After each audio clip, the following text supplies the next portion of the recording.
Hello there. Welcome to the Amber Show. So hopefully you are not a stranger here. But what goes on here is education, definitely some empowerment. We add humor, information, and just a good vibe generally. It is not just a talk show, it's a live show. We talk about life, we unpick life, we find solutions to the things that stress us in life, and we make progress together. It is the Amma Manson Show, and my name is Amma, your girl, your educator, your motivator, and I kick your hind wherever you need to. Enjoy, invite other people to join in, and hopefully you have a wonderful, wonderful experience on today's show. Let's get straight into things.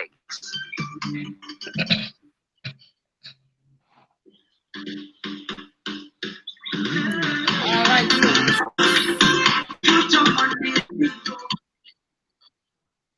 Good evening from my end. Good evening, everybody. I am absolutely delighted to bring this interview. I know it's a surprise to a lot of you, but most of you who know me will not be surprised by it at all. Last week, we met one of the independent presidential candidates, that term IPC.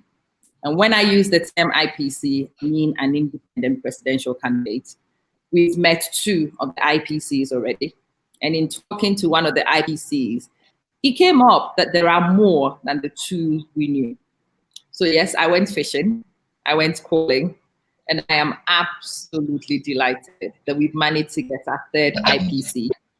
And he is on with us right now. I am going to be running this interview, trying to understand who he is, because we don't know much about him. What has brought him where he is, why he wants to run, so that he can tell us what distinguishes him from what we have already and the other people also looking to take on the mantra. I don't want to misinform you, so I will let him introduce himself. He can tell us about himself, his name, his background, where he lives. And if you have any of the usual questions, you pop them on the screen and I will put the question to him. But yes, Zakaria, thank you. Thank you very much. Happy Mother's Day to all mothers and to all people who provide motherly love to children. Happy Mother's Day. Right. Good evening, sir. Yeah, good evening. How you doing? I'm very good, thank you. Yourself? I'm okay, by His grace. Fantastic. So as I said, I would like to give you, I don't know, 2, 3, 5 minutes, whatever you need, to just tell us about yourself. Can you introduce yourself to us the way you want us to know you? Okay, good evening, viewers. Happy Mother's Day to mothers. And you wonderful people, because I always value Ghanaians. My name is Dr. Tom Asisseh. I'm from Volta region, Bato. My father is from Bato, and my mother is from Aveime. They are twin towns or twin cities, very close to each other. And they were Ghanaians, and I'm a Ghanaian too. So I really opted for the office of president, because of what has been happening in the political system. It is very sad, because you vote people, or you give mandates to politicians to manage the affairs of the country, so that you can also live well in your country. But when they get there, they only think of themselves. And a lot has happened over the decades. Hence, I decided, look, if not me, then who? And if not now, this very election, then when? I said, because we cannot sit and cross our fingers watching, then politicians usurping authority over people. And that is why I decided to opt for the office of president, I am a missionary. I read theology. Okay. I read theology and also real estate appraisal. I've been in mission work for so many years in many, many countries, and I've seen a lot. So I understand when people don't have jobs, when they don't have food on their table. I know because I've been there. I have mingled with those people, and I've also gone through that kind of life. That is why I look very different from the contestants. You see, it's just like you see, one thing I want to let us know is that this very election is very special because God is interested. God and his angels are very much interested. See, because the politicians have done enough, have messed up the country so much that our values have been abused. We no longer have values. Yeah. You know, when you travel, those days when I was young as a navigator, you go to Las Palmas, you go to Netherlands, you go to all these places. And when you go shopping, you see Indian men or other nationalities. They ask you, where are you from? Ghana. Oh, good. Ghana, good. That was the time of Nkrumah when we were very small. You know, but now nobody even values Ghana any longer because things have gone wrong and it needs to be corrected. I don't normally like talking about myself because it should be about the people and not me. So I always want to talk about the people, what they, what should be done for them. So I have a lot to say about me, but it's not necessary because I feel that it shouldn't be about me. That's it true. Should be about the just a little bit because I want to understand, and I want the audience also to know so they distinguish the personalities. So yes, we don't want to spend time talking too much about you, but I want them to be clear who we are talking to. So it's Dr. Tom Asisseh. Is that how to say it? Dr. Tom Asisseh. Dr. And I'm based in the United States of America. I'm based in the US. Okay. Yes. And I often go to Ghana and back, to and forth. And I believe that we are winning this election as an independent candidate. People have been asking me, what makes you think that you can stand toe to toe with the NDC and NPP? I asked if are they not human beings? They are human beings. They came from somewhere to be what they are today. But you see, the difference between me and them is that, like the president we have now. Uh-oh. All right, guys. Technical issue. Mr. Asisseh has gone off. I will restore and we will continue where we left off. Do be patient. And actually, whilst we're waiting for Dr. Tom to come, can you guys please share the feed, invite people to join in so that we have a few more people on to talk to him. Please share the video for me. Share the video for me. Bear with me. I'm not exactly sure what happened and why Doc has gone off. So I will be distracted for a minute whilst I work in the background to try and restore that. In the meantime, share the video for me, please. Welcome. It's good to have you here. I will put this back on, put the intro on, and hopefully that 1 minute it takes to do the intro might be enough for me to restore contact with Doc and get him back on. Yeah,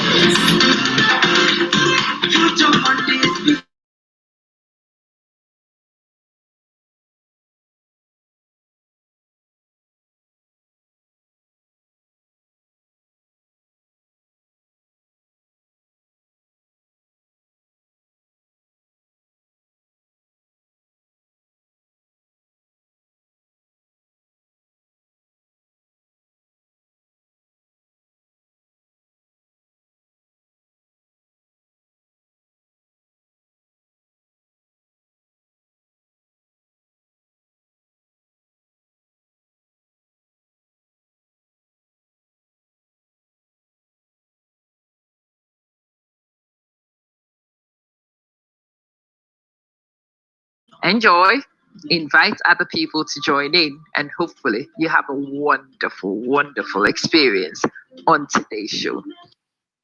Right. Welcome, everybody. Welcome. No, you're not late. It's good to see you. You like the spirit of Dr. Tom. It's an uphill task. Obviously, yes, Kwesi, it's an uphill task. I don't think anybody kids themselves about it. Everybody knows what a big challenge it is.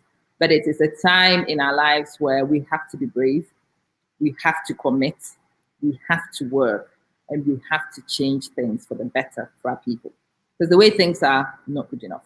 We can't do another 63 years of this. It just won't work.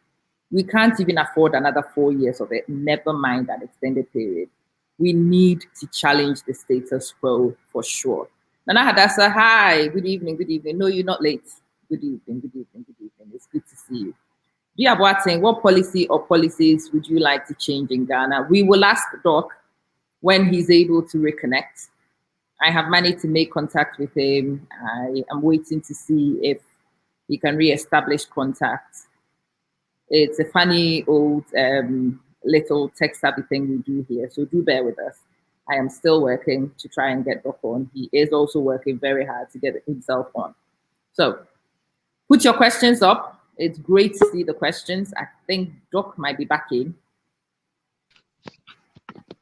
Welcome back, sir.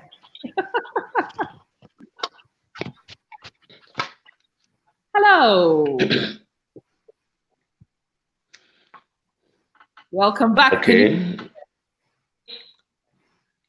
Yes. So, yes, I have my working experiences. I have been a former lecturer of the Dominion University in Ghana. Okay. Private university, that is Action Chapel. Okay. Yeah, I was a lecturer. Yes.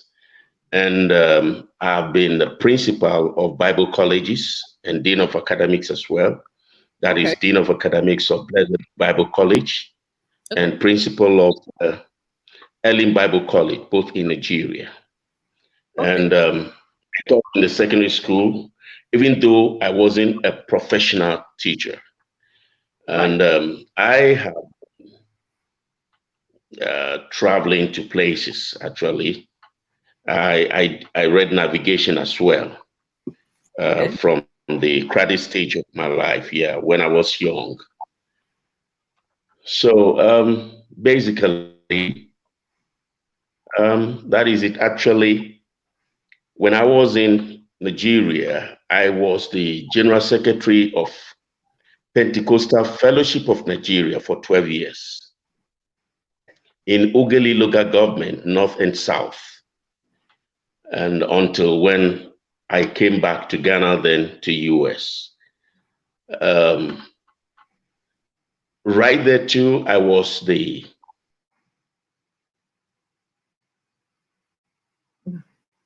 Come on. Don't do this again. Come on. Right, guys, it's happened again. It looks like we will be playing this game quite a bit today.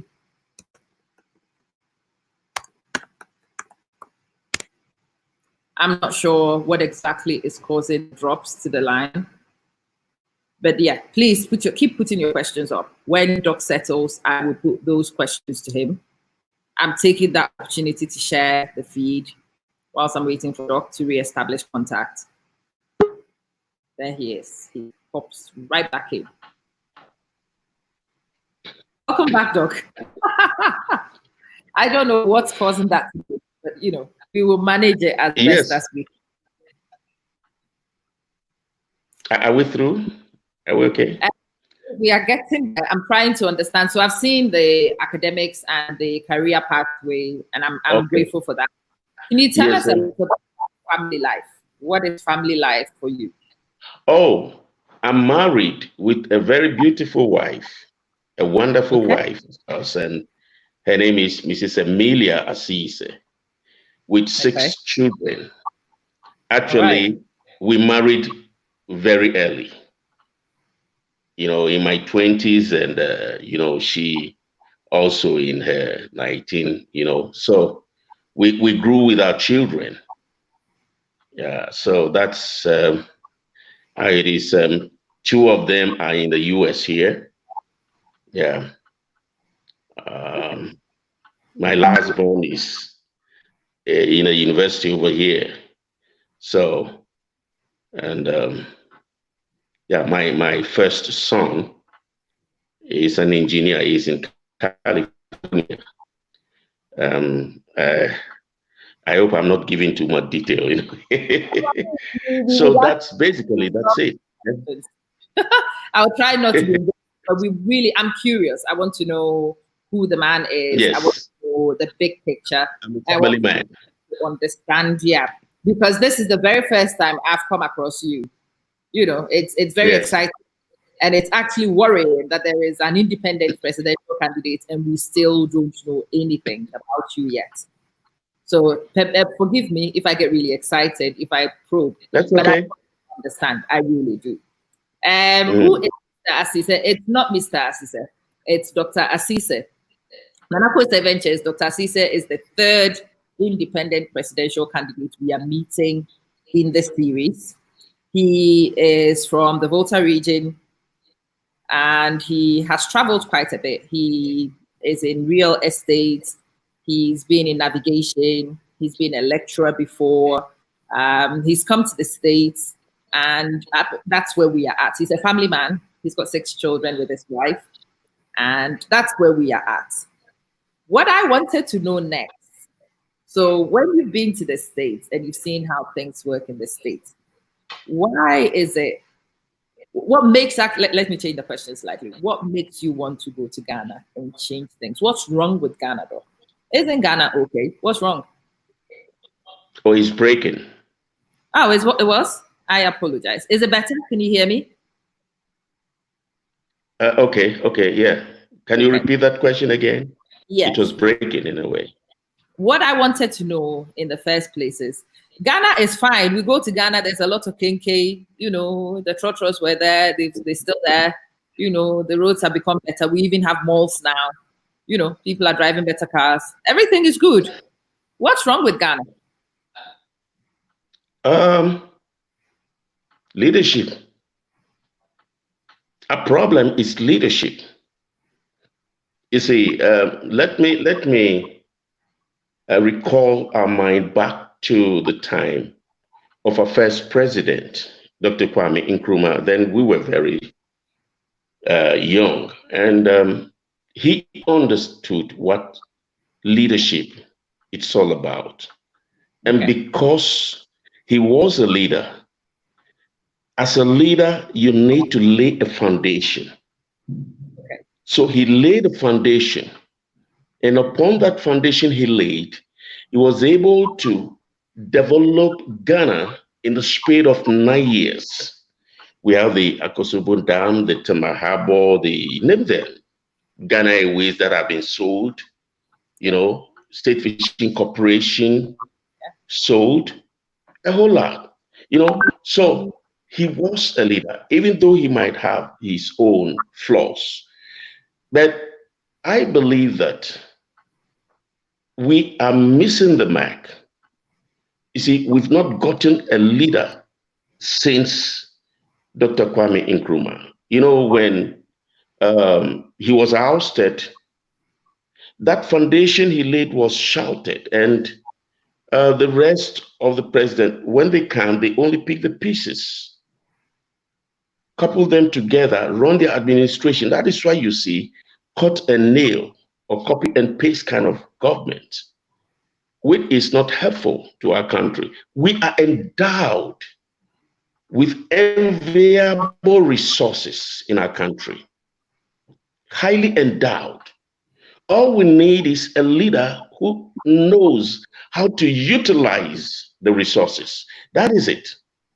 We don't need to be going to IMF, collect loans every day we go over there. What is it? Meanwhile, the very people we go to collect loans from, some of them release their prisoners and they come into our country and they become rich. They do all sort of illegal jobs like the galamsey and all that. So I believe that we need a serious change in the country. We need to allow the status quo to go back to opposition for a long time so that they can learn their lessons. You see, now, leadership is service to the people. And if you want to man the affairs of the country, you need to be a leader. And who is a leader? A leader, I always say, is like a train engine.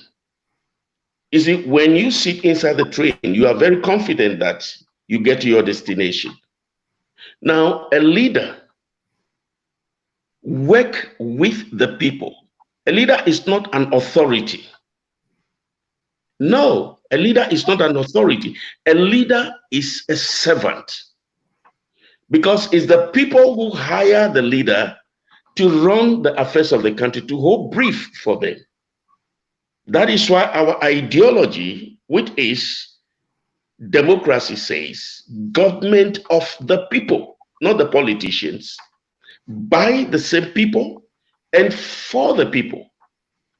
You see, the sooner we understand that the populace, in other words, the Ghanaian populace, are those who normally hire the politicians or the leader to man the affairs, the better it is for us. So I believe in leadership. And because I believe in leadership, I understand the concept of leadership. Now, some people might have read leadership in the school. That's not what we're talking about. We have spiritual leadership, we have secular leadership. No, that's not what we're talking about. We're talking of national leadership. It's a different thing altogether. You don't need to be trained for it. You don't need to gain experience for you to know how to handle a country. Because going there as a president, forming a government, you are not going to experiment there. Then later you come back to tell the people, please give me 4 more years to correct things. The mistakes I've done, you want to correct it. Why do you correct it? If you know how to do it, you would have done it within the 4 years. So in leadership, a leader must have 4 guiding principles. I have 4 guiding principles that is going to guide me to know how to handle the affairs of the country. Number 1 is philosophy. Oh. A leader must have philosophy. And my philosophy is service to the people. Servanthood. That is my philosophy. Because I'm a leader. So that is going to help me and call on my attention when I may want to go astray, or if I'm going a different route. That philosophy will make me to understand that, look, I am not there for myself, but I'm there for the people. And the second guiding principle is style. My style is foundation, laying of foundation. You see, there is no way you can handle the affairs of the country without a foundation. We don't have a foundation.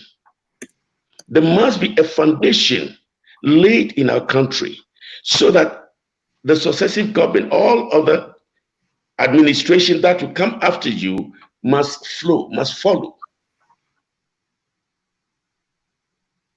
So I am going to lay a foundation.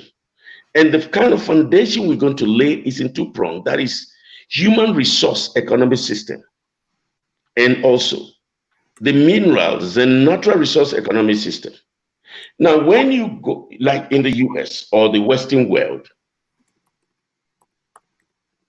they depend more on the human resources economic system because that's what they have. Many of them don't have what we have. Many of them don't have the resources, the natural resources we have. So they depend more on the human resources. You go to Hong Kong, a beautiful place. Everything is going on fine because of leadership. Go to Dubai. Things are going on fine because of leadership. Go to other countries. But we have resources more than them. So why should we be suffering? It's because there is no leadership. And that is decided to opt for the position. And my third guidance principle is a method. You see, the Singaporeans, they use the MPH, meritocracy, pragmatism, and honesty, to develop their country. We don't need that. Because if you want to handle the country of Ghana, you have to work with the tradition, custom, and culture, because that's what God has given to us. You work around it, which gives us the value. Today, the value we had before is no longer there. Oh, yeah. Because we are doing the wrong thing. So the method we want to use is CICI. That is common sense, intelligence, conscientiousness, and integrity. These are the method we want to use, because when you have common sense, you are intelligent, you are conscientious, and have integrity. Look, and they give you a position to handle in the government. You're not going to think about how to be corrupt. No, you know that you're going to serve the people. And the fourth guidance principle is formula. We're going to use the MATIC method, the expectant mother and the midwife. They work together. That is what leadership is about, which means as a leader, I'm going to work with the people. Now, what do we do if we are given the nod? Let's say, for instance, I become the next president of our country. The first thing I'm going to do, which I always make people to know, is that I'll recognize the sectors by inviting, I separate 60 days and invite all the sectors, representatives of the sectors, discuss with them, and let them tell us the loopholes that have been created by the status quo or successive government. We need to fill the loopholes, the messes that have been caused. We need to fix them so that development can start occurring in all the sectors simultaneously. We don't want to do a cut and nail or copy and paste kind of government, because that kind of governance makes you to take a loan, you use it for infrastructures, and the people are hungry, there are no jobs. Or you get a drone and there are no jobs. You see, Ghana, look, it is doable. We can do it in the space of 4 years. Do you know why the successive government, they fail?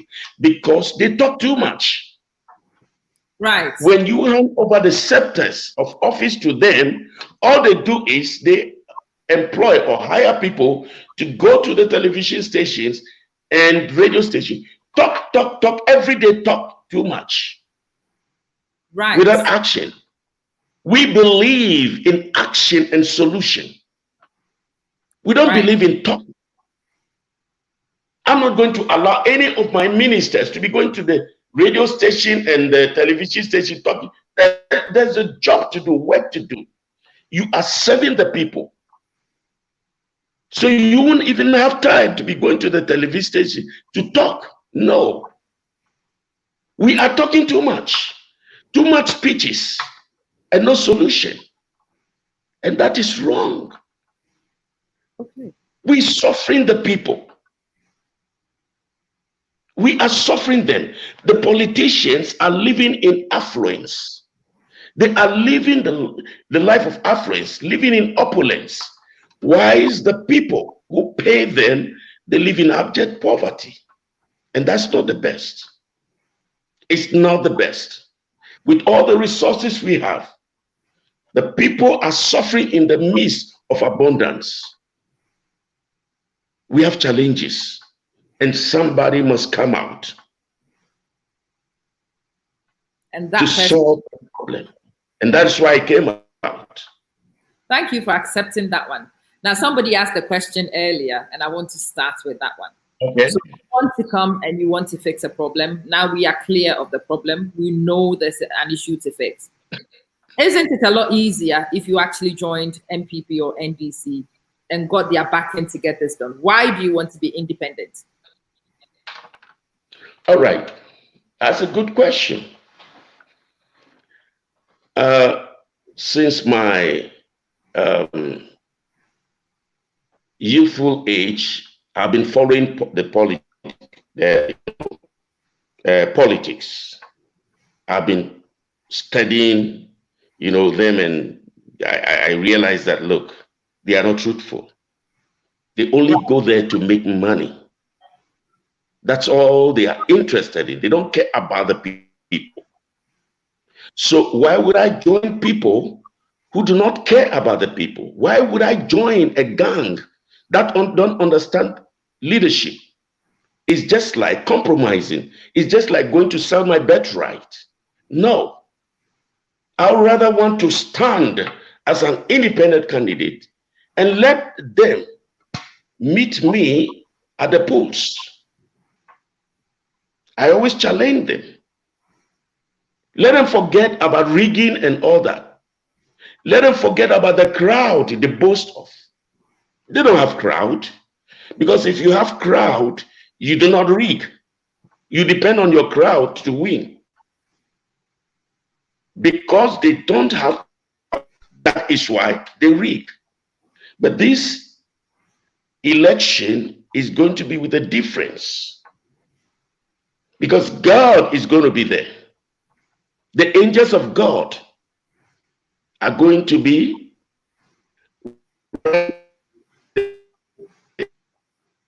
I want to relate to us. Okay. I have another question, sir. If you look at, say that again. I would say I have another question along those lines. So we understand now why you want to be independent. One of the first questions I always ask, can you hear me? Hi, can you hear me, sir?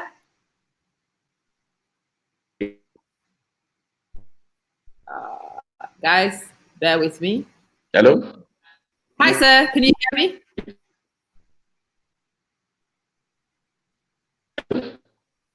Uh-oh.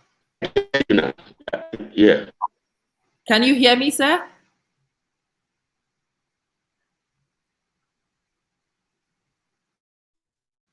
Right, I might have to flick networks. I'm not sure if the problem is from my end or from Doc's end. But do bear with me. We will fix it. Okay, so we've lost Doc. He will come back. We've had this issue from the beginning. It held for a bit. So he will return and we will continue. David says, don't forget the role our traditional leaders have been playing in our society. Till J.J. Rawlings came to render them powerless. Well, we need to go back and learn our history, as I always say to people. People are lazy now, and it starts from the PNDC era. And every time I say that people have issues, it's because in that era, if you worked hard, you got into trouble. So people stopped working hard. People started hiding hard work. People found alternative ways of doing things. All those things explain what we see now. But that's not the only thing. People were lazy even before this happened, even before the revolution. The revolution definitely played a part in what we see in Ghana at the moment. But it's not the only cause. It is not the only cause. You agree the system must be sanitized. The line between authoritarianism, democracy, and dictatorship is a very thin line, my dear. Traditional leaders, you mean the Okomfo? No, they mean the chiefs. the title holders, the owners of the land. Because in Ghana, land is actually not owned by the government. Land is owned by families and by chiefs. That makes it very interesting. He needs a lot of data. We will ask him about his data. Let me check on Doc, make sure all is well at his end. Just when I was about to go check on him, I heard the pop. Welcome back, sir.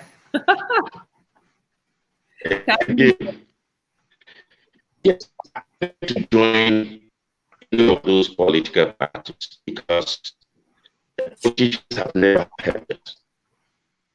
They can solve problems of Ghana. Okay. No. Because they have separated leadership.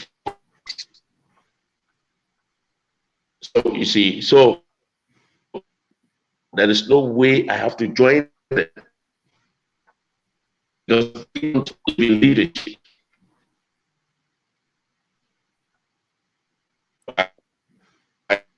Doc, can you hear me? Right. I'm struggling to hear. Guys, can you hear Doc? Can you hear him clearly?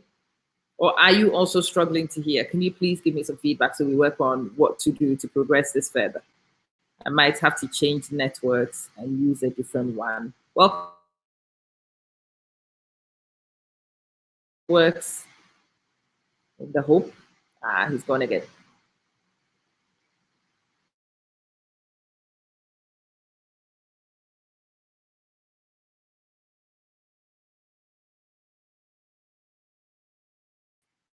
It might be an issue from Doc's end. It might be an issue from my end. I'm still trying to understand what the causes are, and we will fix it.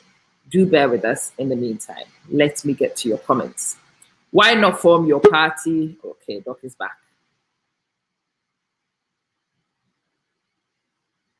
When his device is ready, I will put him on, and then we can get into the discussion again.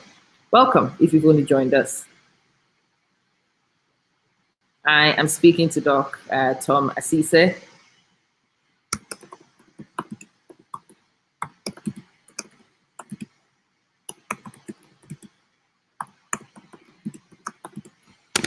We are having some challenges, network challenges.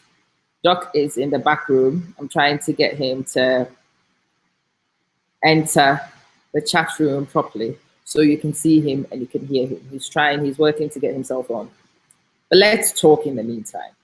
Why not form your party like the Blemiesa? Okay, I will ask Doc when he's back. Insurmountable task for independent candidates. Okay, we might need to expand on it, but as long as we all have that attitude, it will never happen. We will be stuck with the status quo, and we can't. We need dreamers. We need people who see beyond obvious success. We need people who start a fire and other people continue. And this is the importance of the independence, in fact. Thank you, Nana. Those of you who haven't bought any for your mom, go to amamansim.juiceplus.com and make sure you are gifting things to your mom that are healthy.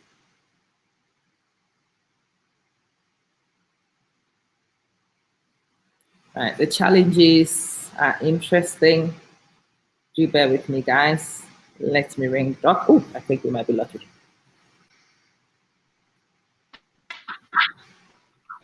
Hello, sir. The network is making life difficult. Can you read me, sir? Can you hear me?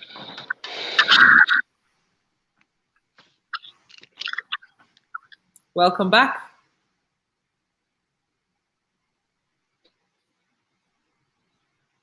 Can you hear me, sir?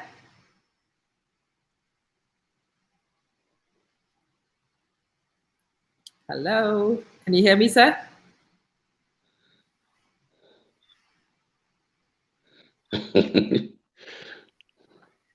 Welcome back. Can you hear me, sir? Yes. Okay. The network is a bit tricky. It was breaking off just before we lost you. But I want to go back question I was asking. So you were asked why you didn't join the parties, and I've understood that. That's very clear. The next question is why. The next question is, so you didn't join the other parties. Can you hear me? What did you say? Right. Okay. This is a lot clearer. Yeah, it's So somebody asked you why breaking. join MPP. It's still breaking. Hey, can you give us a break, network? Come on. Right. I know what I'm going to do. Doc is gone again. Guys, can you help me out if you're on the broadcast? I want to know where the problem comes from. Is it from my network or is it from Doc's network? Can you hear me? All right, so I think it might not be from my end. Hello, Doc. Can yes. you? I am patient and you also, so we will get it to work. So you explain to us why you didn't join MPP, you didn't join NDC. We understand. Yes. Why did you not start a political party? Why go independent? Why haven't you started a party? So we could have a third force. It's breaking. Still. What was the question? The question is, why did you not start a political party? Why did you choose to go independent and not start What was the question? Can you hear me, Doc?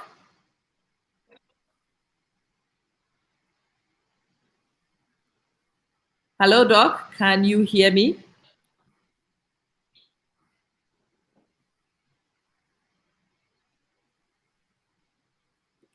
Right, let's do it this way. Let me see if I can call Doc. And I might be able to get Doc to hear me on the phone. Might be better just to call him. Hansen, where did you get that one from? Where did that come from?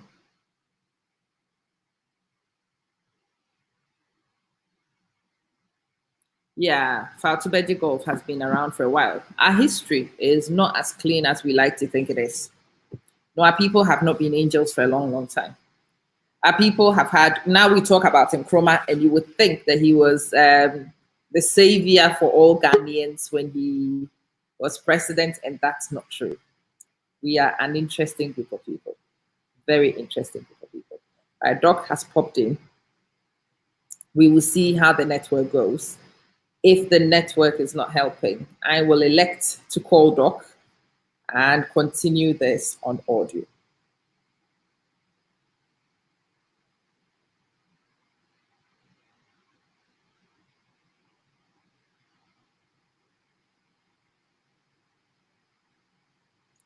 Right, his network is buffering, so I'm waiting for it to finish buffering and we'll see. If it does not materialize, rather than go on and off, I will actually call him on phone and we will continue the rest of the interview on phone. But let's see, we'll see how it goes. It's not from my network. You think it's from his end. I think so too, because I could hear me. It's about to rain over there, so maybe it has something.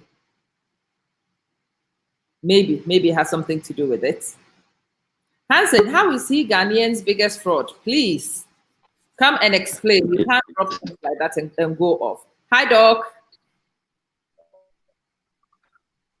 Hello? Hi, sir. Can you hear me? Yes. Welcome back.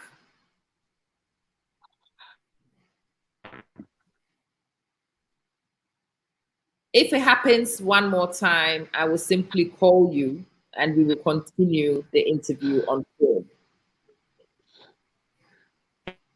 Someone asked a question on.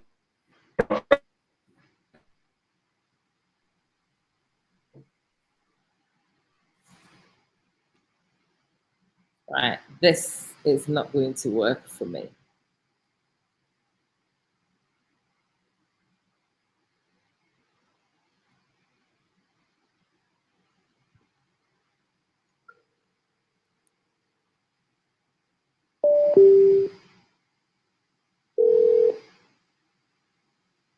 Hello, Doc. Hi.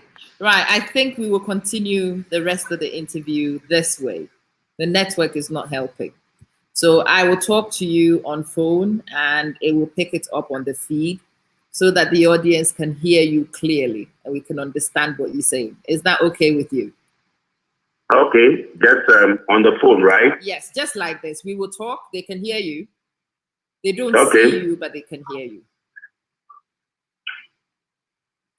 Right. Okay, that's okay. Excellent. Before we had our network problems, I was trying to understand the question. So we asked you why you didn't join MPP and NDC, and that bit is fine. I understand. But why did you not choose to start a political party? Why do you want to go independent? Yes, I just explained that the best shot we have is independent candidate becoming the president. You see, because when you are independent, you are not biased. Okay. You are not biased. Look at what is going on with the political terrain, in the political terrain. Now, when, for instance, the status quo, if, for instance, the MPP wins election, now, they pick the MPP MPs and the MPP members to fill the gap and the, to run the administration. They hardly put all, what I want to say is that as an independent candidate, I'll be neutral. So if I win the election, we have 30 or plus Ghanaians. And there are a lot of people who understand how to handle the affairs of the country. Therefore, all I need to do is appoint the right people among the Ghanaians to help man the affairs of the country. I don't need to be biased politically. And number two, I don't want to join the political parties because you can see the violence that is going on there. Everybody is struggling hard to be enlisted in the government when they win the election. A whole lot is happening. Number three, the political parties, when you give them the mandate, they influence the security forces, the police, for instance. The police do the biddings of the government. Any political party that wins election or giving mandate, they determine what the police have to do. It's not right. The police needs to be neutral. Now look at the judiciary, for instance. It's the president who has to appoint the Chief Justice. I believe that it has gotten to a time when we need to change or amend some of these leaflets in the Constitution. Okay. Hello? I am very here, sir. I can hear you. You are going towards constitutional amendments, right? Yes.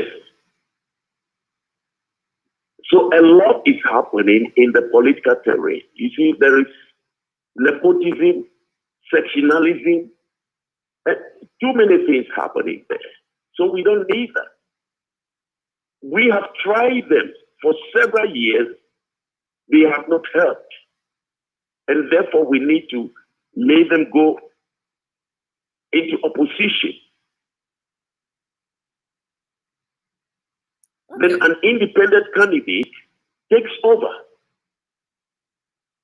Okay.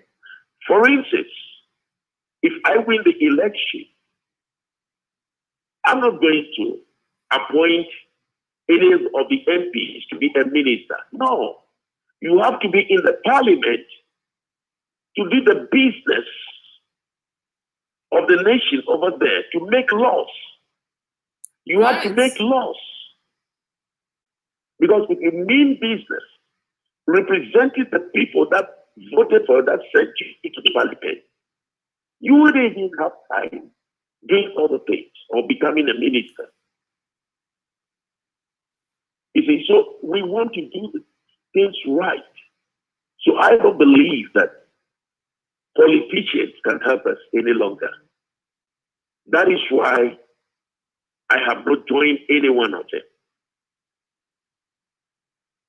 Okay, I understand now. So let me ask you another question very closely related to that. We know why you didn't join NDC or NPP. We understand why you've chosen to go independent. But the next question, more important than the others, in fact, is who is funding this campaign? Who is your financier? Who is my financier? Yes, sir. Oh, I believe that there are certain questions that need to be a little silent because it's about who is financing me. Okay, for instance, many businesses are being closed down just because those people who are in business don't belong to any of the political groups. So they close their business down.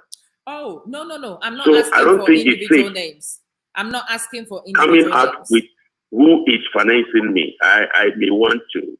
No. I think we've misunderstood. I'm not looking for individual names for that reason, but I'm asking for your financing ideology. Does that make sense? Oh, for my campaign, right? I'm looking for your financing ideology, yes, for your campaign, but not individual names. God, I don't want to know. God is financing me. Okay. How is he doing that? Are you surprised? Well, I'm Are you surprised. surprised? I've not heard that one since I started talking to people. So no, I've not heard that one before.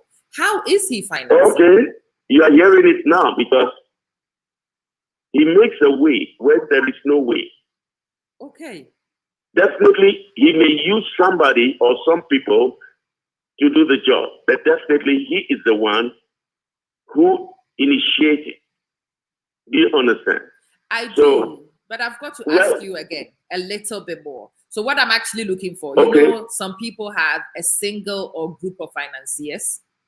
Other people, I've spoken to some of the independents and they've gone for crowdfunding where everybody puts in a little bit. That's what I'm trying to understand. Are you being financed by a group or individuals, or are you being financed by the masses? Well, I think I would say all of the above because I cannot pinpoint one or two people who are doing, people who buy into our ideology, into this vision. They sacrifice. We come together to push this agenda forward because they are patriotic and empathetic. Do you understand? Yes, I do. Yes, they are very patriotic and empathetic. So they do the best they could to fund it. So it's a sacrificial work from all the followers. Actually, we are in a movement, we are a movement. And we have leaders, we have people over there who see to it that our campaign goes on okay, and whatever we need to finance the campaign, they put their heads together to do it. Okay. That's what I can tell you. I still need to ask you alongside the financing because I want to understand it accurately. So if, some of the candidates we spoke to do have a GoFundMe account. I know some of them do have mobile money accounts, and they invite every ordinary person who wants to support them to contribute. Have you got that kind of system set up yet? All right. As a matter of fact, I may not be able to answer that question because remember, we have executives. Yes. We have leaders. We have people, and it's about the movement. You understand? Okay. So there are certain questions that I don't need to. But all I can tell you is that we are moving okay by the grace of God. Okay. Yes. Okay. Okay. Right. So let's put financing to one side and let me ask you about your Better Ghana agenda. We've discussed a lot of problems and we know a lot of things that need to change.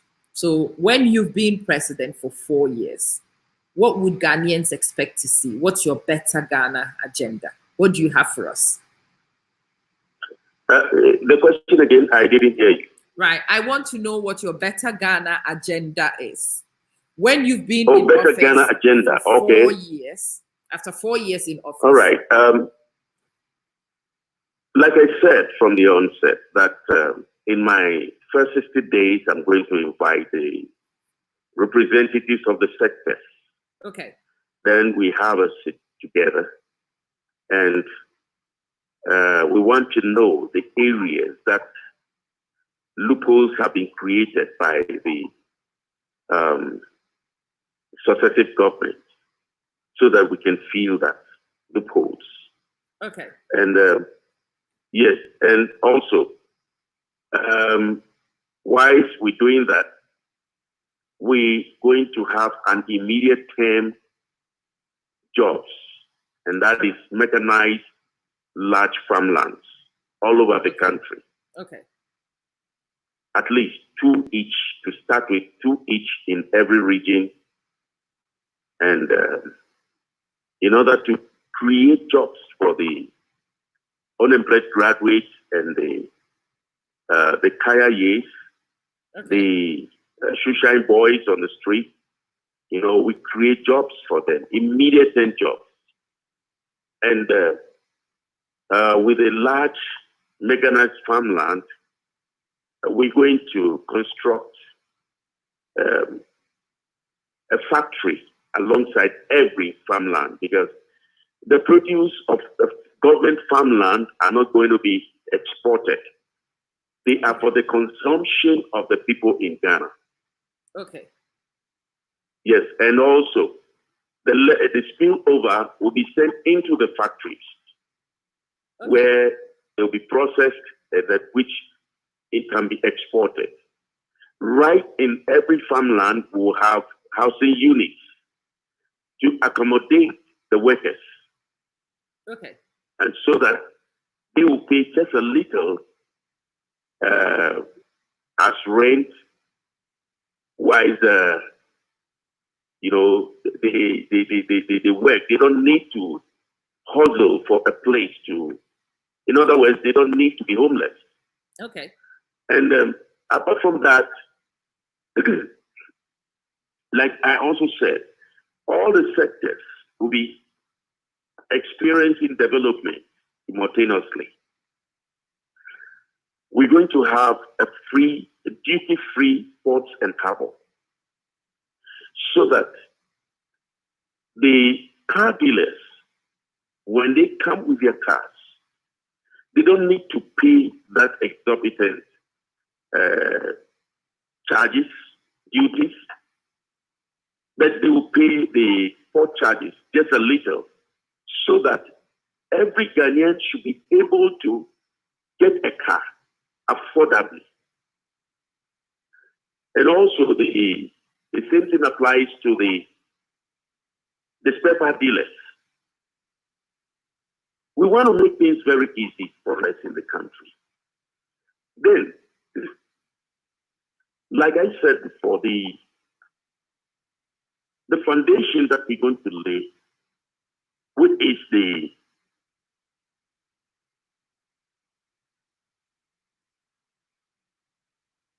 hello? Oh, I was about to say the same. Can you hear me, sir? Okay. Yes, I can hear you. Yes. We're laying the foundation That is the human resource economic system and the mineral resource and natural resource economic system. Now, if we watch what is going on in the country today, our human resources are not being used. Most of them have been thrown into the prison as victims of circumstances. Those of them in the prison as victims of circumstances supposed to be the human resource for development. They need to be productive instead of us feeding them there and punishing them.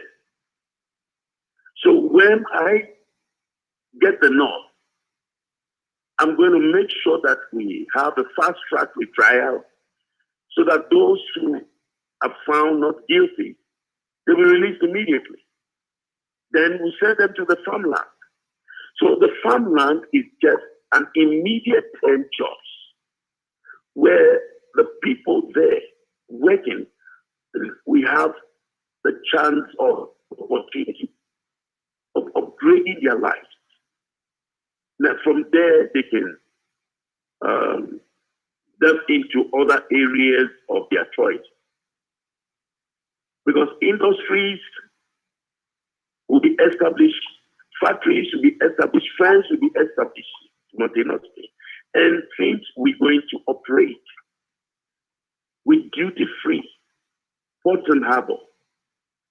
At least that will make the Ghanaians in the diaspora who come home to establish businesses,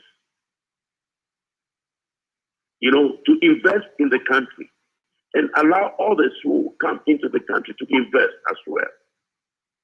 Because we want economy to start growing. There must be jobs. And that is our focus, jobs. Okay. And there's a lot we're going to do. Now, for instance, the hospital. As a president, my minister or my workers and I are not supposed to go outside the country for medical attention, or medical checkup. We need to be treated in the country. The very hospital that the masses go and they do not receive the adequate kind of treatment, we have to also undergo that. That will make us to build more hospitals, well-equipped hospitals in the country. Okay, so I've got a few points and I want to drill down a few points so we understand a little bit. Let's go back to when we started talking about the kind of government that you were going to build. So one, hello? You said, hi, Doc, can you hear me? Yeah. What did you say? We talk about it. I was just running back. I'm summarizing some of the points that you've made, and then I want to drill down one or two of them for now. So I'm taking you back to the kind of government you want to form. One of the things you said is that you would not appoint ministers from parliament. Was that right? Yes. Where would your ministers come from then? Oh, we have a lot of Ghanaians in the diaspora and in Ghana. Okay. Oh, yes. You see, the MPs are there to do the business of the nation, to make laws. Okay. And they must not be having divided attention. Okay. They must go to the parliament and make laws. It's because they are, they are not, they haven't divided mind. That is why there are no laws in the country. Okay. Our country is so lawless because they are not making laws. Right. But when you allow them to be there, they'll make laws. Okay. So they stay in parliament and they focus on the laws. I've got that part. What I want on the law, yes. What that I they want have to to know make then for the country. is, what would the credentials of your average minister be then? So they would not be MPs. Who would they be? Where would you get them from? Where would I get who the you mean the ministers? Yes. Where would the ministers come from? Oh, we have more than 30 million Ghanaians. I mean, there are a whole lot of them who are experts in their field. We are dependent on parliamentarians to run the country for us. I mean, their duty is to be doing the business of legislation. Okay. They have to be in the parliament. I've got that one. The MPs, I understand, they will not be ministers. But okay, so now you've won the election, your MPs are in parliament making laws. Where would you find your ministers from? Would you go to the other parties? Would you be looking for independent people? Where would you draw your ministers from? Okay. It doesn't matter whichever political party you are, so long you are not a parliamentarian. Okay. If you are qualified for the job, you are given the job to do. You have to serve the country. Right. But there are criteria that they have to go through. You have to observe it. That is what I call the CICI. Okay. Common sense, intelligence, conscientiousness, and integrity. Because everyone who is going to work as a minister should be able to think horizontally, thinking beyond the regions and boundaries of his knowledge, not just thinking vertically. So there are people there who can do the job. There are selfless Ghanaians. Okay. There are visionary Ghanaians. Yeah. Patriotic and empathetic Ghanaians. Yeah. That can do the job. It doesn't matter which political party they come from, provided you are qualified for the job, we give it to you. You have to run the nation. Now I understand. So we will be looking at technocrats, if I've not misunderstood. You probably will find people in the education system to come through and man the Ministry of Education. And then you find the technocrats in health to come to health. So it has nothing to do with politics. It has nothing to do with party politics, but No. professional expertise. Have I understood it right? Yes, and there are many Ghanaians in the diaspora who will need their service. They have seen it all. They're experienced in their field. We need all of them. We need the Ghanaians who are qualified to do the job. And one thing we know our government is not going to do is to place a scientist in the position of Minister of Education. We're not going to do that. Okay. Now I'm actually beginning to understand clearly. It's beginning to crystallize in my head. I see that. So we're going through the technocrat system. We will be electing people who are from the ministries themselves to head the Ministry of Education and not political appointments. Is that what you're saying, sir? Can you say that again? Sorry. Okay. I didn't get that. Right, let me run through them again. So if you want to find a health minister, you go to the Ministry of Health. You find people who are already building careers in the ministry. You vet them and you select one of them to head the ministry, and you do the same in education. So you are using technocrats and not political appointments. Is that right? Have I understood right? Yes. That's correct. Okay. Now that is clearer in my head. I understand. One of my viewers has been putting this across for a bit. Blessed, I will come to yours. Nana Kose Ventures is asking about healthcare. He wants to know what your plans are for healthcare. What exactly are the crystal plans you have to transform our healthcare system? Well, the healthcare system is supposed to be free. Free? Free because we have resources. If we utilize our resources very well, definitely, the populace need to enjoy certain amenities. You know, I mean, they should enjoy what is accrued to them. I mean, you don't expect them to be sick. Then they'll be looking for money to treat themselves. Yeah. No. We have the resources. We should be able to supplement. We should be able to encourage them. The healthcare, it has to be free.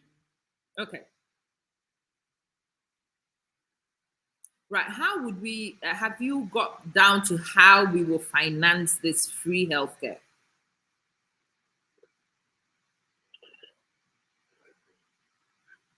All right. You see, when God was placing Ghana in the map, He provided us with all the resources that we need to use in managing the affairs of the country, helping the people, making them to put smiles on their faces. Sometimes people ask, where are you going to get the money from? And I ask myself, don't we have resources? We have resources. The human resources are there. Create the jobs for them. When we create the jobs in all the sectors, paying tax, not heavy tax, no, but the taxes alone can go a long way to put things right.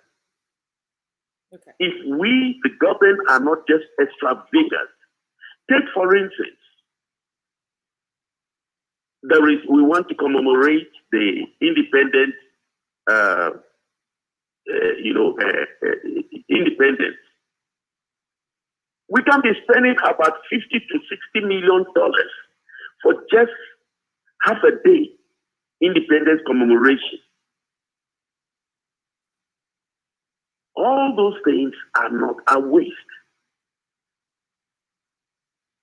We set priorities. That is what we're going to do. We're going to set priorities, and we're going to make sure that we do the right thing. We work with the people, and we are not going to be extravagant.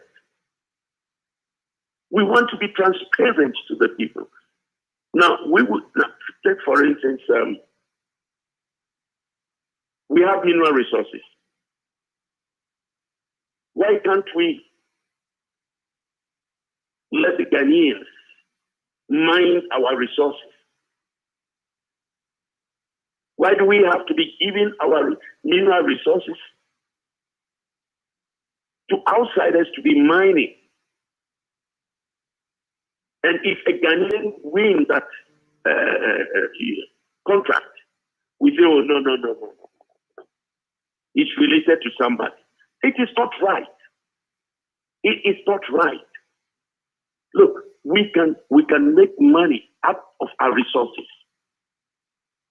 Yes, we can. If only we know how to utilize it well and negotiate well. It's just like you're doing business with somebody and you allow that person, your partner, to cheat you in the business. That's what is going on now. Certainly. Take our crude oil, for instance.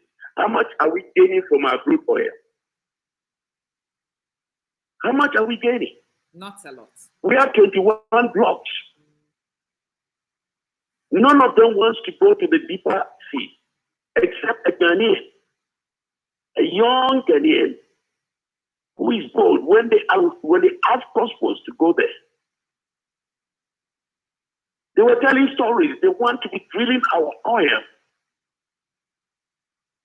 in the channel waters. Things must be set right. Things must be set right. We have to build our own state refinery, because the refinery over there is not a state-owned. We only have a major share. So it's not our bona fide property. So how do we progress? Expect the commuters to buy fuel, petrol fuel. 25 cities for a gallon. In the country where drill oil, there's a lot we need to do. There's a lot we need to do. Now I have to ask you a more friendly question. I've been asking you hard-hitting questions because, like I said, we want to understand. We want to know. We want to be clear. But let me ask you something more friendly, I think. If I wanted to be involved in what you're doing, if I've bought into your vision and I wanted to participate, what do I do and where do I go? Do you have a website? Oh, yes, we have a website. Do you have the website address, sir? Or would you send it to me later? We have the website. What's the web address, sir, so I can post it and the audience can check it out?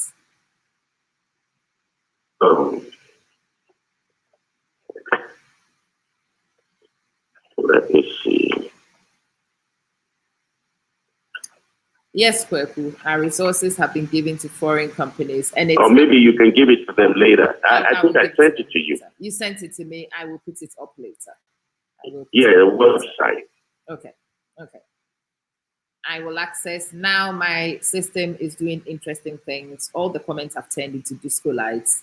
I don't know what's going on with the system today. So bear with me. If you see the disco lights, there's not much I can do about it. Nana, Doc has sent me the link. When I've managed to stabilize things, I will copy the link and I will put it on the platform so you guys can go check it out, see what the vision is, understand how Doc's structure is. Remember, this is the first interview. So in the first interview, we really don't drill very deep. We just scratch the surface. We go as wide as we can. I'm hoping that we might be able to tempt Doc to come and actually focus on a few things. You know me, I like to talk education. I like to talk tourism. I like to talk health. Youth employment is a great one for me.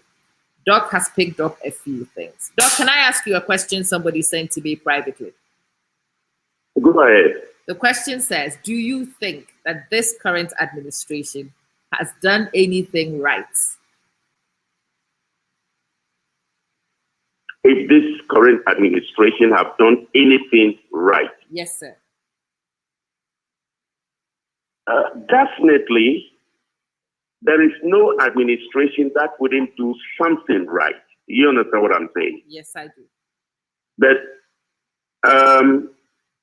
normally, they have done a lot wrong. Not only this administration, the previous administration as well. They have done a lot wrong. I will explain to you. Yes, please. Now, I call them managers and directors. That is the kind of administration they are running. Okay. You see, they are managers because they think vertically. You see, they believe in, line up intellectuals to run the affairs of the country. And that is a mistake they do. Okay. You see, because when you get just intellectuals to run that affairs, it gets to a state that you cannot think horizontally. You only think vertically. That is thinking within the boundaries and regions of your knowledge. Okay. So when they come face to face with the issues of the country, they get confused. That is what is happening. There are three types of people in every country. And every leader must know the movable, unmovable, and those who move them. The movable are those patriotic citizens who abide by the laws of the land. The unmovable are those who do not care. Yeah. They are above the law. They like to do their own thing. And also, those who move them are the leaders. So you see, when you are a leader, and you know there are three, you're going to meet the two kind of people, the movable and unmovable. You need to work with them. There's a way you as a leader can ask someone to do something he doesn't want to do, but will do it with joy. That is who a leader is. Okay. And in leadership, we should also know that when assuming the office of leadership in the country, you're also going to face spiritual attacks. Of course, the devil is ruling the world. So you should be someone who can think ahead of the people. You must be able to see beyond the physical. That is what it takes.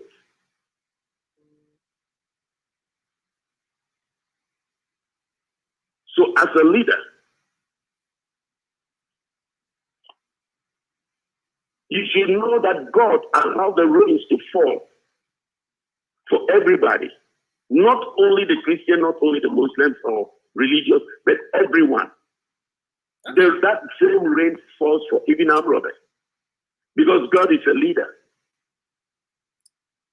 Right.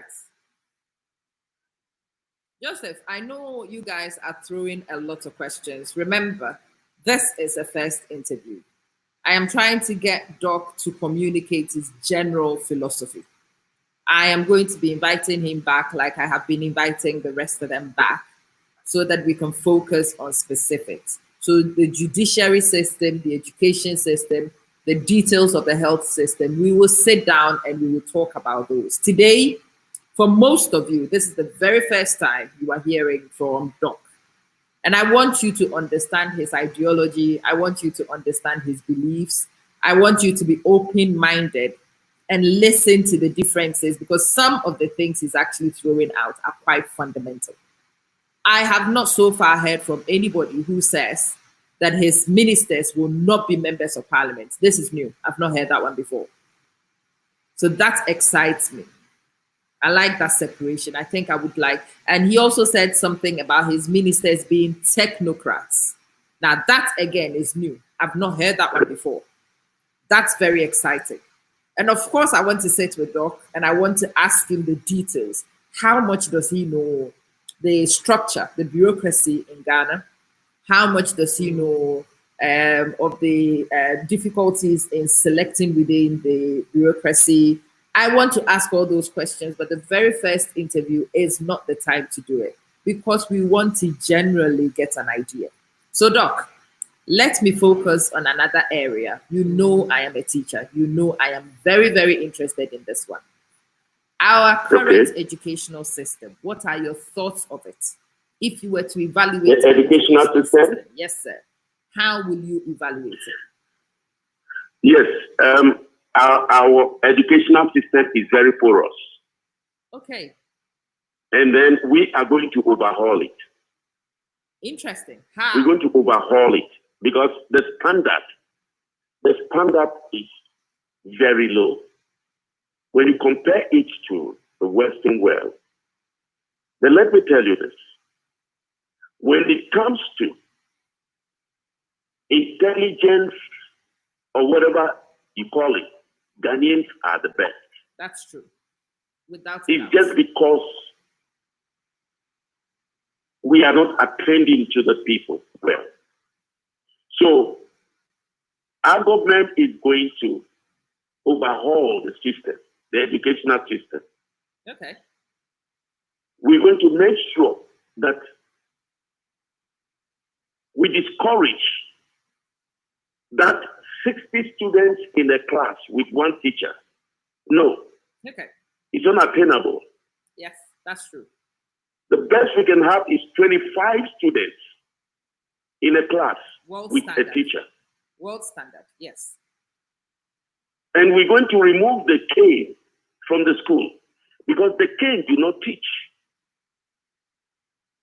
Why the cane have been there is because you asking a teacher to be teaching 60 students, and we know very well that the students, all of them don't have the same argument.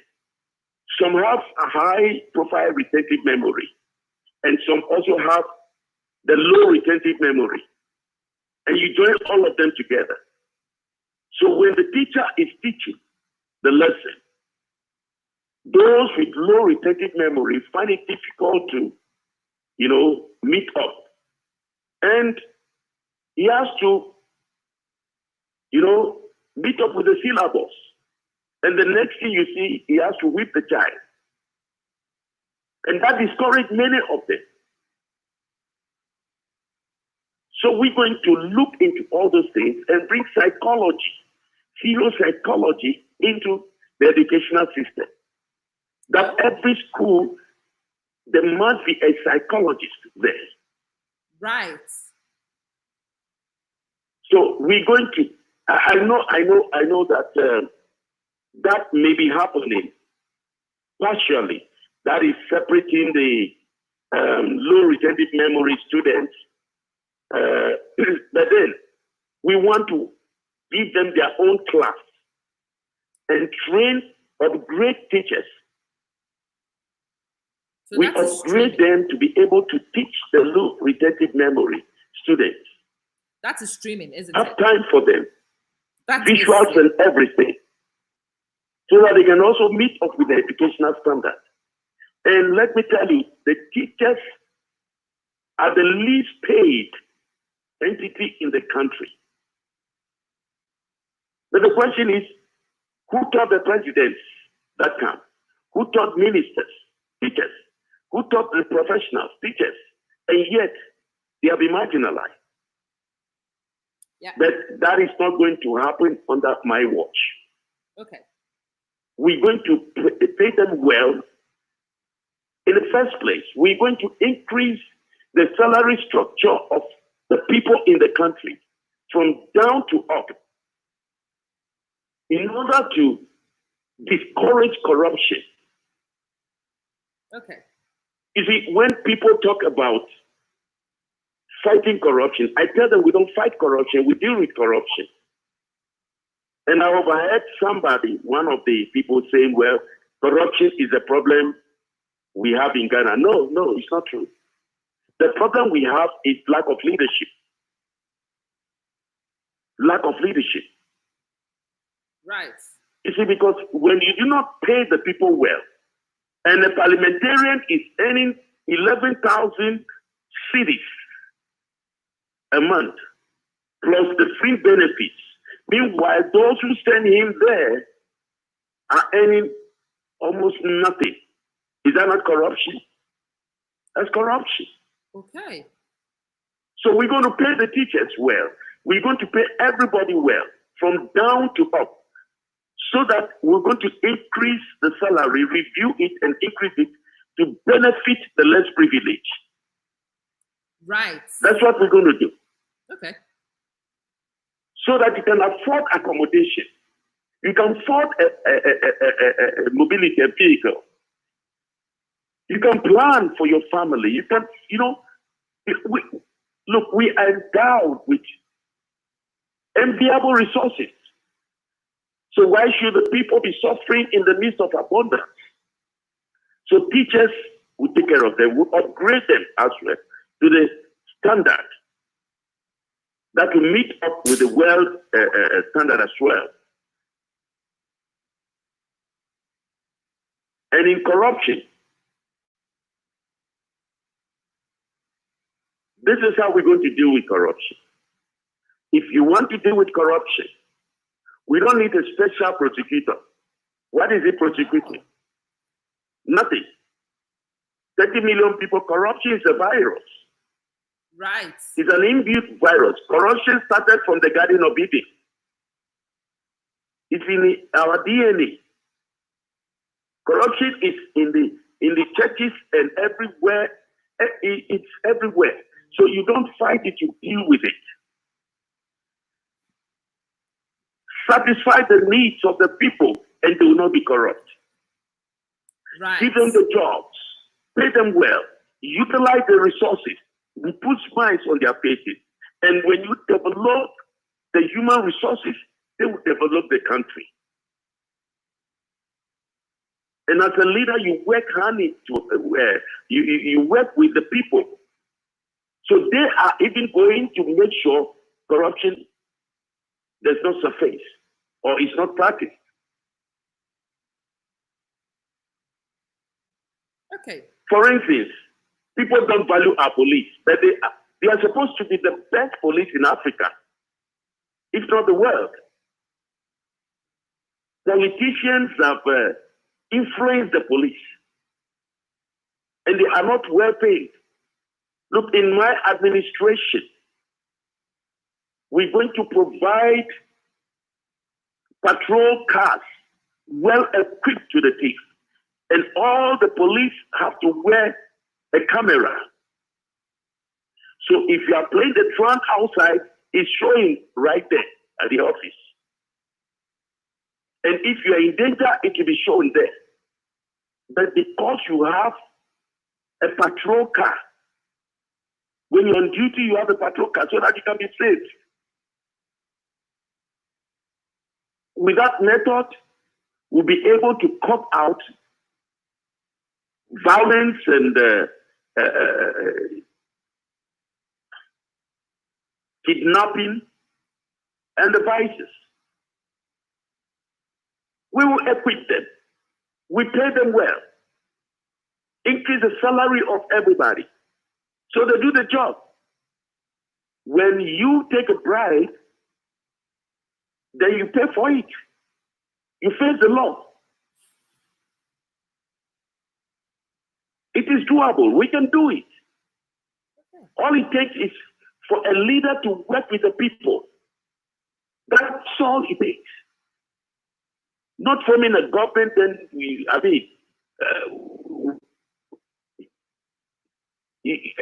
governments, when they come, then you're given a mandate, then you feel untouchable and unstoppable.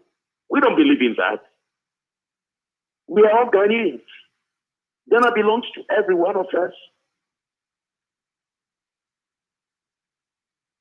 Okay. So teachers will be well taken up. All right. When you come back, Doc, I will be asking you about the educational policy. I want to talk to you about teacher training, initial teacher training, and continued professional development. I want to talk to you about your policies for tourism. I want to actually sit down and have a look at the policies and ask detailed questions about those items. Right. For today, I think it's been an interesting introduction. I can see a lot of you with questions. I can't pop a lot of the questions up because when I attempt to do so, it flashes. See, I don't know what's going on with the app and with the net today. So I can't even put them up for you to see, but I can see them flashing on the system. As usual, I will collate these questions. I will be back in touch with Doc. I will invite him to come. At some point, I will actually be interested in asking the candidates and their prospective appointees to ministerial positions to come so we can ask them questions in detail about the sectors. What I will do, Doc, if I've got the website, I will put it out in the content. I will share it to the page again. Please also share as much of the information you have on the campaign for us so we can put it out. But what I want to do is call the audience to action. I want to put out a call for action for you. Somebody has watched this. The person wants to come help you with your campaign. What do they do? That is someone coming to help in the campaign. They want to help you. I mean, some people might have a penny or two to give. Other people might have expertise to give. Or do you have a network? Do you have a group? Do you have a Telegraph or WhatsApp or Facebook group? Any group that they can join to understand the campaign and to support you? Do you have anything like that set up? Oh yes. We have platforms in US. We have platforms in Ghana, like the regional platforms with their coordinators. Okay. In Ghana, we have platforms for the Uber drivers and taxi drivers. We have platforms for the youth platform in Europe and many places in other African countries. We have people. So it depends on where the person is, and all that person needs to do is to get me contacted, and we know where to put them. If it's the youth, we put him with him or her in the youth platform. Do they contact you directly? Sorry, working so hard, and so they are welcome. Number? Actually, in a website, we have not revealed our manifesto there because we are very careful. We want to launch it before we put it there. But then there is what we call the pillars. Okay. When you go to the platform, in the website, you see pillars. That gives you a fair view of how our vision, partially our vision, until when we launch the manifesto, then people can have the manifesto. So,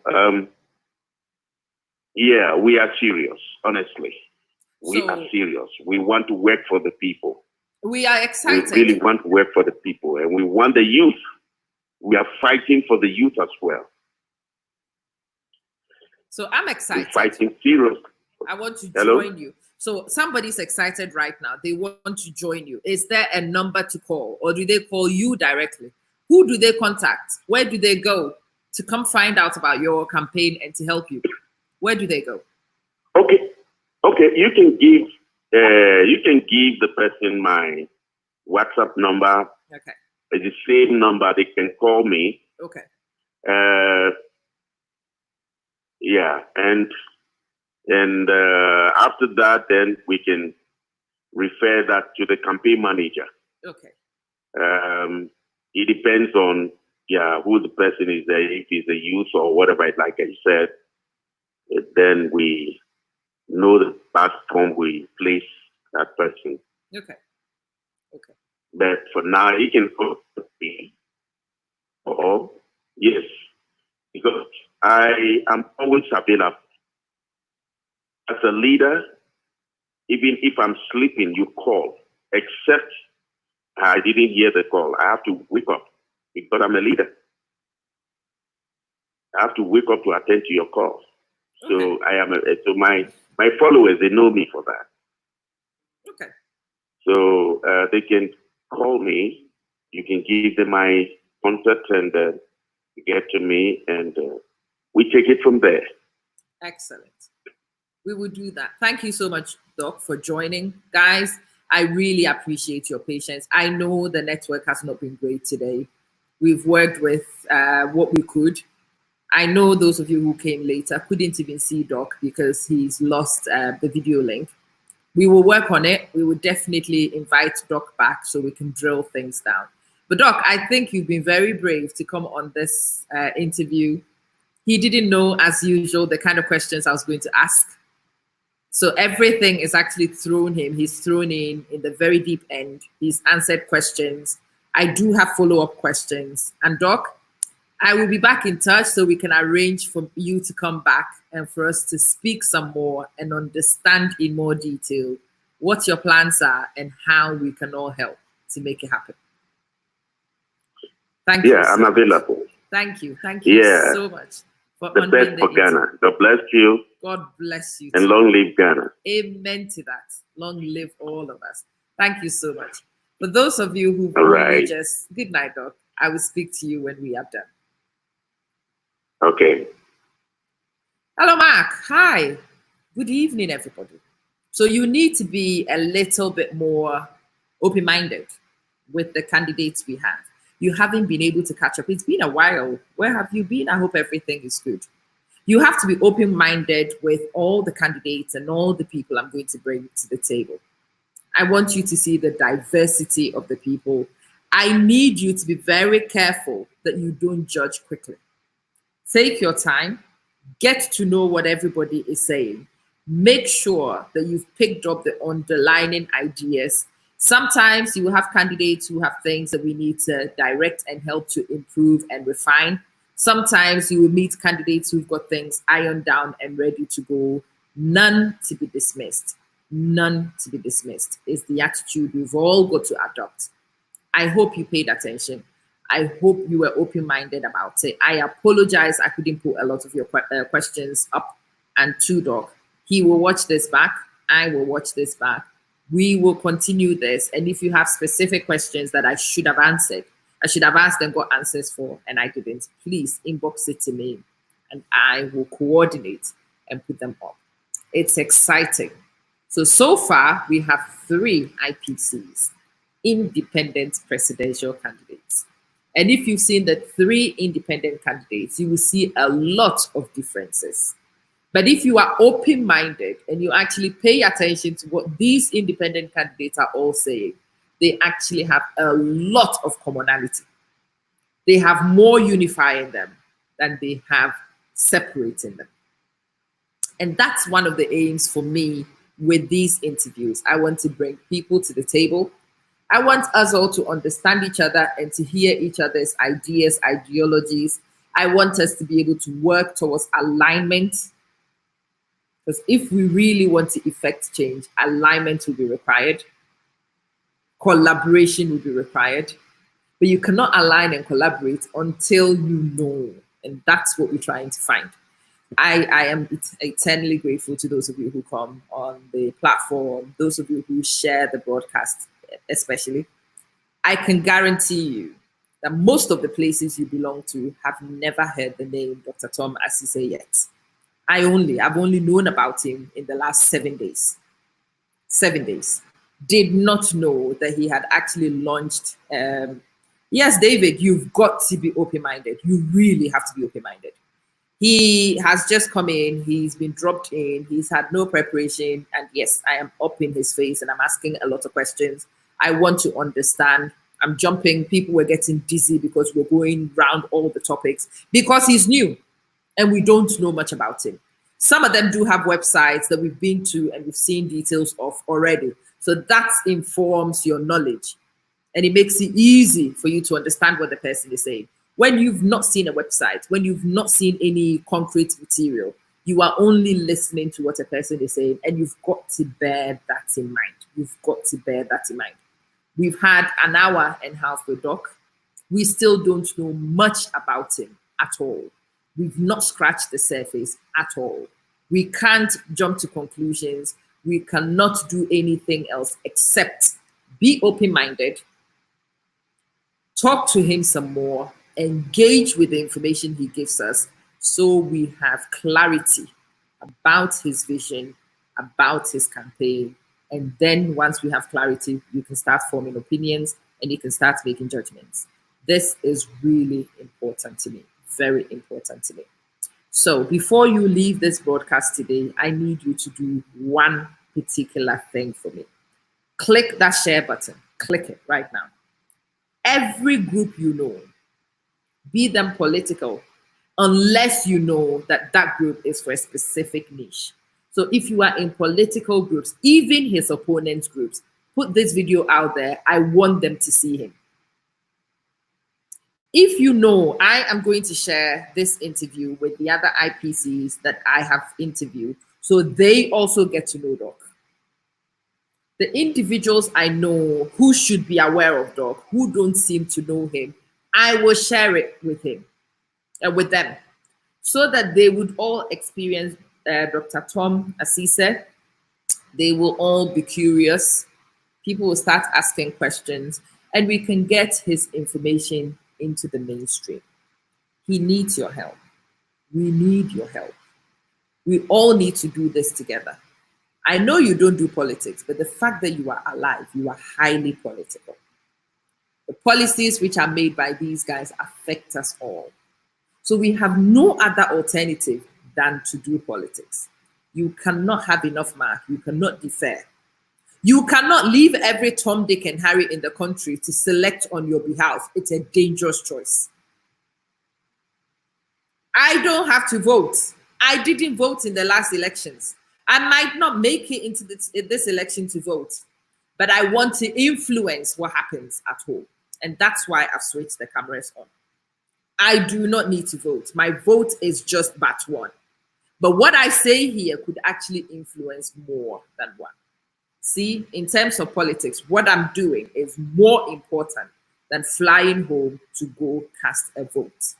What I'm doing here influences much more than just my single vote. And that's the lesson I want us all to learn. The aspirants need to join forces.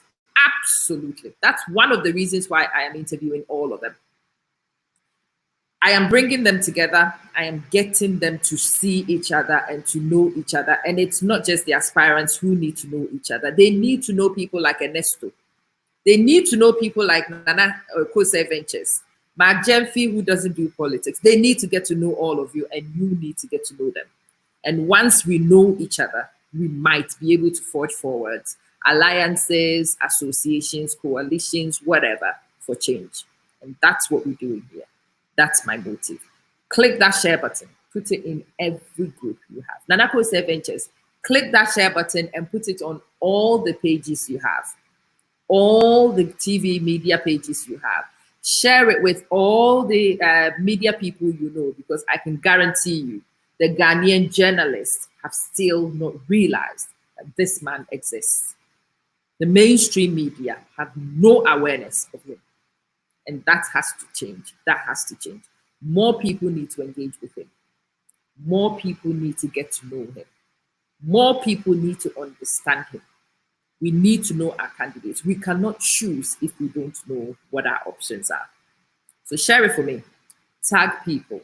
Send it to people on WhatsApp. And please do me the simple favor before you leave the page tonight. My name remains Amma. I am still celebrating Mother's Day.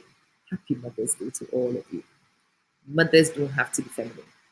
Gender doesn't really influence much.